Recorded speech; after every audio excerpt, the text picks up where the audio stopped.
है दोस्तों, welcome to my channel aspirants net. आज से मैं स्टार्ट कर रही हूँ एक नई सीरीज़ विजन आईएएस 2026 प्रीलिम्स के क्वेश्चंस के साथ डिटेल एक्सप्लेनेशन। ये मेरी फर्स्ट वीडियो है और आई होप आपको ये पसंद आएगी। लाइक और कमेंट करके बताओ अगर आपको अच्छी लगेगी तो मैं इस सीरीज़ को कंटिन्यू करूँगी। तो फर्स्ट क्वेश्चन है हमारे पास सिटीजनशिप के ऊपर। चलो देखते हैं आपको सिटीजनशिप के रूल्स कितने याद हैं। ऑप्शन 1 बोल रहा है अगर कोई सिटीज़न 5 साल कॉन्टिन्यूसली इंडिया के बाहर रहे तो उसकी सिटीजनशिप चली जाएगी। ये डाउटफुल लग रहा है क्योंकि बस बाहर रहने से सिटीजनशिप ख़त्म नहीं होती। Second option, disloyalty to the constitution. Yes, ये डेफिनेटली ग्राउंड है। थर्ड, अगर नेचुरलाइजेशन के बाद 5 साल के अंदर 2 साल की जेल हो गई तो भी सिटीजनशिप कैंसिल हो सकती है। ये भी सही है। तो करेक्ट आंसर कौन सा होगा? 2 और 3 ओनली, मतलब ऑप्शन सी। सिटीजनशिप जो एक्ट है 1955 में 3 तरीक़े से सिटीजनशिप लूज करने का है, जैसे कि रिनंशिएशन, टर्मिनेशन और डेप्रिवेशन। और डेप्रिवेशन के ग्राउंड्स में डिसलॉयल्टी और सीरियस क्रिमिनल पनिशमेंट इंक्लूडेड है, लेकिन सिर्फ बाहर रहना रीज़न नहीं है। आपने क्या टिक किया था कमेंट्स में बताओ।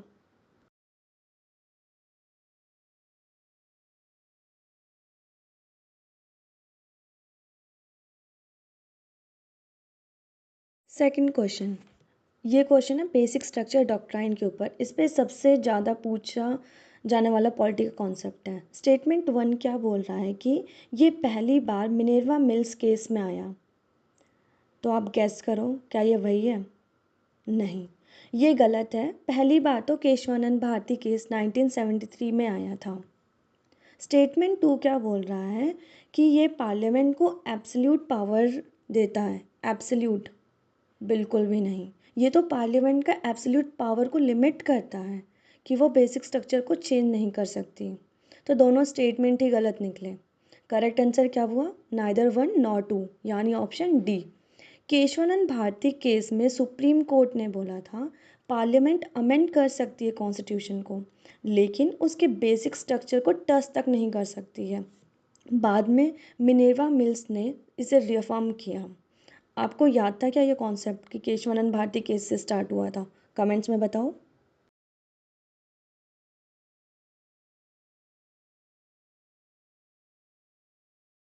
Next question. चलो देखते हैं टर्मरिक बोर्ड की असली लोकेशन और फंक्शन कितनों को याद है। स्टेटमेंट 1 में क्या है? स्टेटमेंट 1 बोल रहा है टर्मरिक बोर्ड का मेन एम है R&D और ग्लोबल प्रमोशन करना। तो बिल्कुल सही है क्योंकि मेन ये ग्लोबलाइजेशन पे फोकस कर रहा है। सेकंड स्टेटमेंट क्या कह रहा है कि ministry of commerce and industry के अंडर ये सेटअप है। मे बी डाउटफुल, बट ये करेक्ट आंसर है। थर्ड स्टेटमेंट यहाँ थोड़ा सा ट्विस्ट है। हेड ऑफिस केरला में नहीं है, आंध्र प्रदेश के निज़ामाबाद आरमूर में बनेगा। तो करेक्ट आंसर क्या होगा? 1 और 2 ओनली, मतलब ऑप्शन ए। इंडिया दुनिया का सबसे बड़ा टर्मरिक प्रोड्यूसर है और बोर्ड का फोकस एक्सपोर्ट्स बढ़ाना, वैल्यू एडेड प्रोडक्ट्स डेवलप करना और फार्मर्स की इनकम बूस्ट करना है।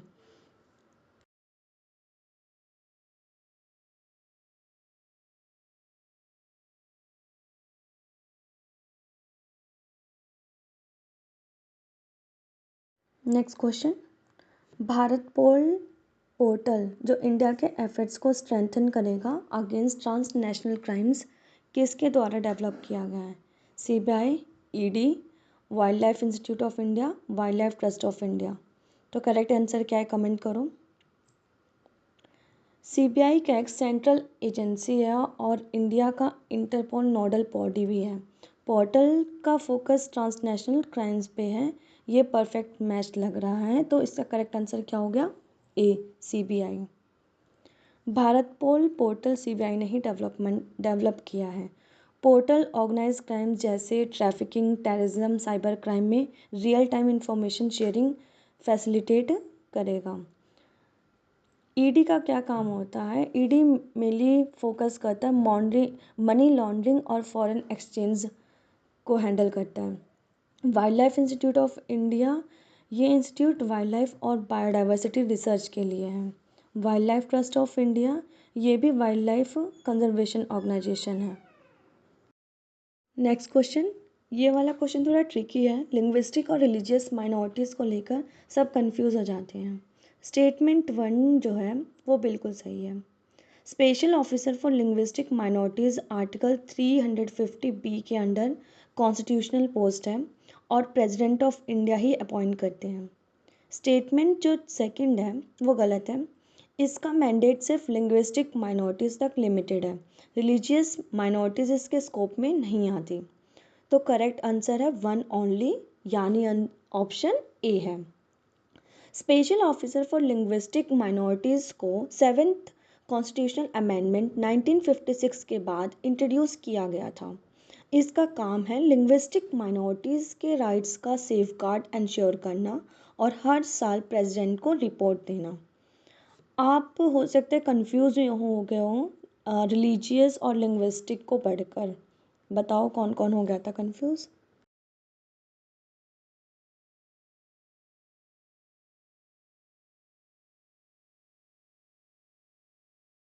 Next question, solicitor general of India के बारे में स्टेटमेंट्स हैं। पहला है कि ये एक कॉन्स्टिट्यूशनल ऑफिस है। सेकंड, सॉलिसिटर जनरल और अटॉर्नी जनरल दोनों पार्लियामेंट प्रोसीडिंग्स अटेंड कर सकते हैं। Attorney general versus solicitor general ये यूपीएससी का एक फेवरेट ट्रैप है। स्टेटमेंट 1 जो है वो गलत है। सॉलिसिटर जनरल जो होता है वो कॉन्स्टिट्यूशनल ऑफिस नहीं है, बस अटॉर्नी जनरल ही कॉन्स्टिट्यूशनल है। स्टेटमेंट 2 ये भी गलत है। सिर्फ अटॉर्नी जनरल को राइट है पार्लियामेंट प्रोसीडिंग्स अटेंड करने का, सॉलिसिटर जनरल के पास ये प्रिविलेज नहीं है। तो करेक्ट आंसर है नाइदर 1 नॉर 2, यानी option D. Attorney general article 76 में डायरेक्टली मैंशनड है। सॉलिसिटर जनरल और एडिशनल सॉलिसिटर जनरल्स को गवर्नमेंट अपॉइंट करती है, मेनली लीगल एडवाइस और रिप्रेजेंटेशंस के लिए, बट उन्हें पार्लियामेंट प्रिविलेजेस नहीं मिलते। आप कंफ्यूज हो गए होंगे कि सॉलिसिटर जनरल भी पार्लियामेंट अटेंड करता है। ऑनेस्ट आंसर कमेंट में लिखो। नेक्स्ट क्वेश्चन प्रियम्बल के ऊपर है। यूपीएससी में कन्फ्यूज़न काफ़ी होती है, चलो क्लियर करते हैं। क्वेश्चन क्या कह रहा है, स्टेटमेंट 1 है प्रियम्बल जो है वो जस्टिसेबल है। स्टेटमेंट 2 में है कि preamble is a part of the constitution. तो स्टेटमेंट 1 जो है प्रियम्बल जस्टिसेबल नहीं है, मतलब इसको कोर्ट्स में डायरेक्टली एनफोर्स नहीं कर सकते हैं। स्टेटमेंट 2 हाँ, प्रियम्बल कॉन्स्टिट्यूशन का इंटीग्रल पार्ट है। क्या है, एक इंटीग्रल पार्ट है। सुप्रीम कोर्ट ने केशवानंद भारती केस में क्लेरिफाई किया था। तो इसका सही आंसर क्या है, स्टेटमेंट 1 इनकरेक्ट, स्टेटमेंट 2 करेक्ट, यानी ऑप्शन डी। इम्पॉर्टेंट पॉइंट क्या इसमें याद रखना है कि प्रियम्बल का काम क्या होता है, वो एक गाइडिंग प्रिंसिपल का रोल प्ले करता है। ये एनफोर्सेबल नहीं है डायरेक्टली, क्या एनफोर्सेबल नहीं है डायरेक्टली, लेकिन इंटरप्रिटेशंस में कोर्ट रेफर करते हैं इसको। आपको लगा था कि प्रेम्बल एनफोर्सेबल है, बट याद रखना कि नहीं है। और याद रखने के लिए कमेंट कर दो कि प्रियम्बल एनफोर्सेबल नहीं है। नेक्स्ट क्वेश्चन है फाइनेंस कमीशंस के बारे में। फर्स्ट स्टेटमेंट में क्या है, क्वाशी जुडिशियल बॉडी है, प्रेसिडेंट हर 6 साल में कॉन्स्टिट्यूट करते हैं। Second, chief justice of a high court can be a chairman. Third है, रिकमेंडेशन इसकी एडवाइजरी होती है। फाइनेंस कमीशन के बारे में यूपीएससी में हमेशा ट्रिकी क्वेश्चंस आते रहते हैं, तो इसको थोड़ा सा डिटेल में पढ़ लेना। स्टेटमेंट 1 क्या हुआ, ये गलत है। ये एक क्वाशी जुडिशियल नहीं है और प्रेसिडेंट हर 5 साल में अपॉइंट करता है, ना कि 6 साल में। दूसरा सही है, हाई कोर्ट के चीफ जस्टिस को भी चेयरमैन अपॉइंट किया जा सकता है।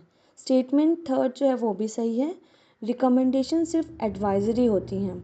तो करेक्ट आंसर क्या है, ओनली 2 करेक्ट है, यानी ऑप्शन बी, स्टेटमेंट 2 और 3। फाइनेंस कमीशन का मेन काम ही होता है कि सेंटर और स्टेट का फाइनेंशियल रिलेशन और रेवेन्यू शेयरिंग को डिफाइन करना है, और इसका टर्म 5 साल का होता है।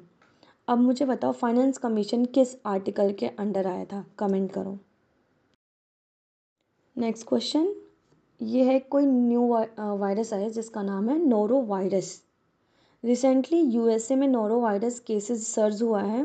ये कैसे स्प्रेड होता है वो बताना है। फर्स्ट है कंटेमिनेटेड फूड और वाटर से, पानी और गंदा खाना, फीकल ओरल रूट, थर्ड है direct contact with infected person. Noro virus, ये वायरस कैसे स्प्रेड होता है, चलो देखते हैं। ऑप्शन 1 जो है कंटेमिनेटेड फूड और वाटर से, तो ये सही है बिल्कुल। सेकंड जो है फीकल ओरल रूट से, ये भी बिल्कुल सही है। थर्ड डायरेक्ट कांटेक्ट, जैसे कि हम हैंडशेक करते हैं, हाँ क्लोज कांटेक्ट में भी इजीली स्प्रेड हो सकता है। तो करेक्ट आंसर है 1 2 3 यानी ऑप्शन डी, तीनों के तीनों सही है।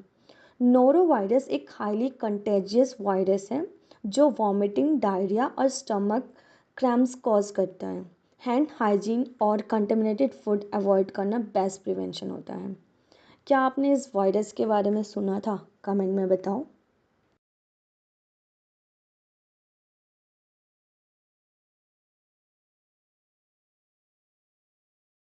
नेक्स्ट क्वेश्चन ये है डीपीएसपी के ऊपर। डीपीएसपी और काफ़ी टाइम फंडामेंटल ड्यूटीज़ में कंफ्यूज जाते हैं बच्चे, तो इसको थोड़ा सा आप डिटेल में याद रखना, और अगर आपने ट्रिक्स बना के पढ़ा हुआ है तो बताना, और नहीं तो मुझे बताना कमेंट में, मैं आपको शेयर कर दूँगी। 44th अमेंडमेंट के थ्रू कौन से डीपीएसपीज ऐड किए गए थे, वो बताना है हमें। फर्स्ट स्टेटमेंट है healthy development of children, second minimise inequalities, और थर्ड प्रोटेक्ट करना है एनवायरनमेंट और वाइल्ड लाइफ को। तो इसका करेक्ट आंसर कमेंट करो जल्दी जल्दी, क्या हो सकता है? Yes, so the correct answer is only one, यानी ऑप्शन ए, बस पहला स्टेटमेंट ही सही है।